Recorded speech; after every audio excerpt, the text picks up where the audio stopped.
Howdy, I'm Jace. I have sex addiction and I work with a lot of other people who do too. Many people who are partners of those with sex addiction ask, why can my partner have sex with people outside of our relationship, but not with me? It's one of the most confusing areas of this particular flavor of addiction, and it's exactly what we're going to be talking about in today's video. Before we do, if you haven't yet, make sure you subscribe and hit that little bell button so you always get an update when there are new videos. You can get updated on all things that I'm doing by joining my newsletter at jacedowney.com. And I have a partner-specific resource free to you available at the end of this video, so stick around. Okay, this is a weird one, right?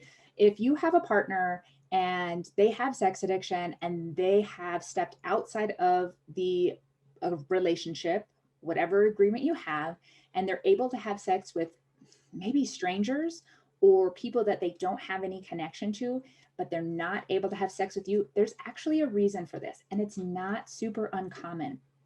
I first want to say, I know how hurtful this can feel and that it's incredibly hard not to take it personally. Maybe you're not in that space, but I certainly was. I've been on both sides. I've been active in sex addiction and I've been a partner as well and have loved ones who are in this area. And it can feel like it's very personal to you that you're wanting to engage with your partner. Maybe y'all are working on your relationship. Perhaps he or she is in recovery and just not able to show up in a physically intimate way with you, even though they're out there doing it with others.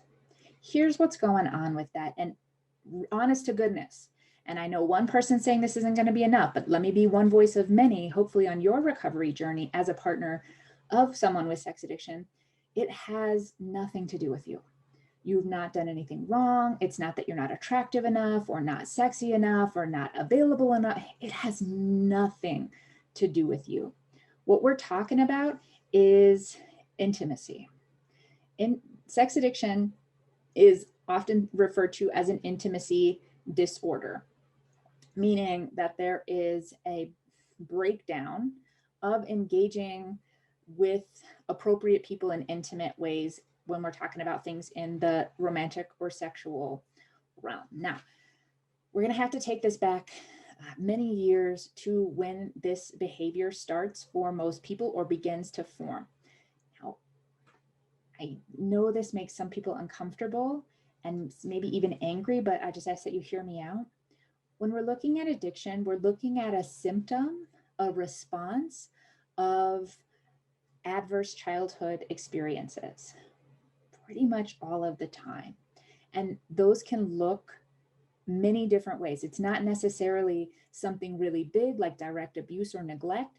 It can be really any behavior, action, or environment where a child perceives themselves to be unsafe over an extended period of time. Then we actually change the brain chemistry and there becomes a deficiency in different chemicals and neurotransmitters within the body. And then there comes the attempt to regulate that, which often used over time in an already misfunctioning brain can become compulsive and can turn into addiction. So these things, though they're showing up usually in hurtful ways, in harmful ways in adulthood, they actually started from a place of hurt and harm for a child. That's not excusing the behavior. It's just explaining it. It's just where it comes from. Like, we can't do anything about that. That's just where this stems from. And, you know, as adults, we get to be responsible for what we do with it. But people with addiction, it's not their fault that they have addiction. It is our responsibility to recover and to do something with it once we recognize it. But the addiction stuff is not actually anyone's fault. Nobody wakes up and goes, you know what? Yeah, meth. Let's do that. Like, let's be a meth addict. Or no one wakes up and goes, yeah, let's totally degrade myself and go against all of my integrity with sex addiction. It's a Tuesday. Why not? Right? Like, nobody's doing that. This is something that develops over time, and it's actually biological. Because there is that initial hurt or harm, trauma of one form and another, where that's really big, or little consistent things over time, or both, we have an issue with trust, intimacy, relationships, closeness, being loved, feeling lovable, feeling worthy, like we deserve things, and that we can trust love when it comes to us. So I'll use my story, part of my story, as an example. My sexual abuse came starting at about the age 5 from my father. Pretty significant relationship in a 5-year-old girl's life. That's kind of our first introduction to relationship with men and to love and care. And mine was polluted. The person who was supposed to protect me and care for me was my abuser. And as a result, I'm sure it's not hard for you to understand that I had a pretty hard time in relationships and trusting love and care. And that when that was in the mix, when intimacy was in the mix, I shut down completely, because that for me was tied to and associated with a very unsafe, very harmful part of my life. And that happens, yes, emotionally, for sure. That's definitely happening emotionally. But we're also talking about biological changes, that we're not separate parts, right? We're one fully functioning parts: body, mind, spirit, heart, emotions, all of it. It's all working together, right? So those things didn't just scar my emotions. They actually changed my biology in the ongoing use of that, and the trauma that happened, and then the changes in the brain. And we talk more about that in other videos on this channel. But yeah, when there was no intimacy and I was using sexual behavior as a form of coping, as a form of medicating, as a form of getting needs met in inappropriate ways, then I was very able to show up and be sexual with someone. The moment I was in a loving, caring relationship, all of that shut down entirely. My whole body froze up. I lost all ability to express sexually because of the immense fear and lack of safety that was tied to the initial events in early life. Did it have to do with my partner at the time? No, it didn't. They were pretty wonderful a lot of the time. I didn't always make the best choices, but a lot of my partners have been really wonderful, and it had nothing to do with them. In fact, the more wonderful and loving they were, the more I shut down. And I had that program in my mind that care and love and intimacy were unsafe. And our bodies can't show up sexually when we feel unsafe, men or women. We like to think that only women need safety to be sexual. No, not true at all. This is absolutely reversible. It is curable. It can be healed.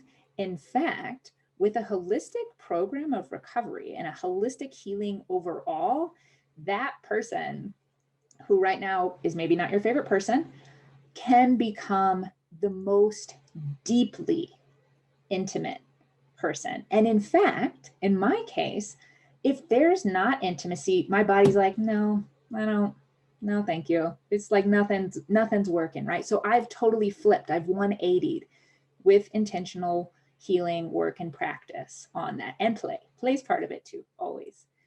So this stuff, when we talk an addiction, addiction is just a response. Addiction is a symptom of something else adverse that happened in early life. Even if the behavior itself didn't start showing up in this way until later in life, there's still a direct line that we see with, just about everyone that engages in this area of addiction or any area of addiction.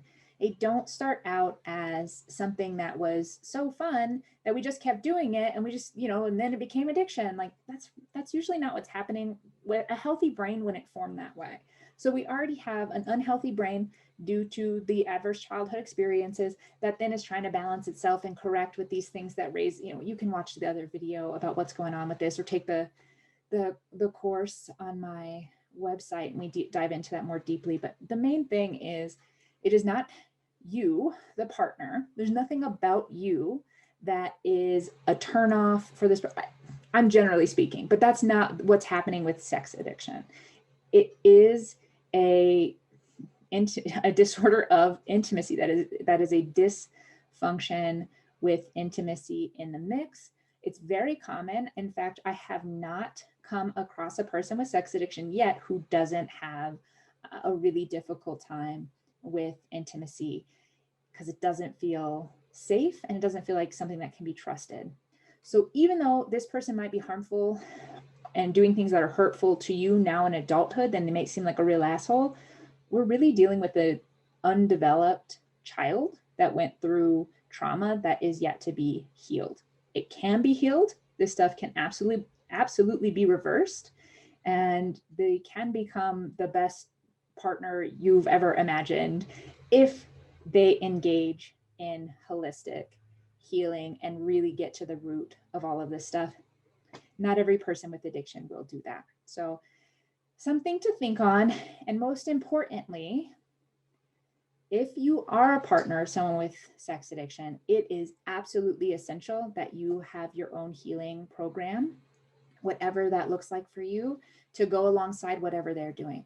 Because no doubt that person has engaged in plenty of foolishness and caused harm, might have even shattered your reality. And of course, you found this person and accepted them in the first place, right? So there's plenty of resources for partners.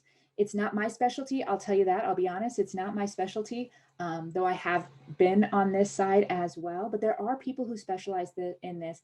And if you want the inside scoop on what's going on with sex addiction, you have found the right spot. I invite you to peruse the channel and stick around, because I do have a resource specifically for partners coming up right at the end of this. You are loved. You are lovable. You are love itself. Thank you for your time. I will be hopeful that that resource is helpful.